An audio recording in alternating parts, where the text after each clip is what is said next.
Rekaman aksi heroik salah seorang prajurit angkatan bersenjata Rusia operasikan kendaraan militernya yang terbakar ramai beredar di media sosial Telegram pada Senin 5 Desember 2022. Berawal dari serangan yang diluncurkan angkatan bersenjata Ukraina pada posisi prajurit Rusia yang sedang memuat amunisi dan menembaki mereka dari artileri meriam.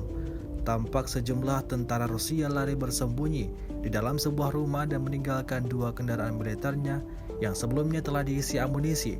Lalu truk itu terbakar oleh ulah pasukan Zelensky. Namun selang berapa lama salah satu prajurit Rusia tidak tahan untuk memindahkan kendaraan militer itu. Meskipun berisiko besar amunisi itu akan meledak, dengan berani pejuang itu membawa mobil Ural menjauh dari unitnya saat mobil tersebut sudah terbakar.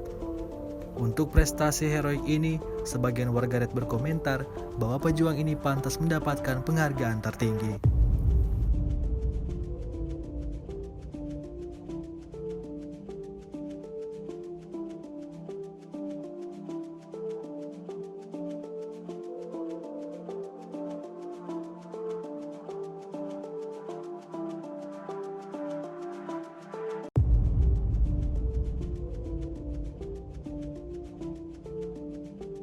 Rusia melaporkan secara total 337 pesawat Ukraina, 178 helikopter, 2.618 kendaraan udara tak berawak, 391 sistem rudal anti pesawat dieliminir sejak awal operasi Khusus.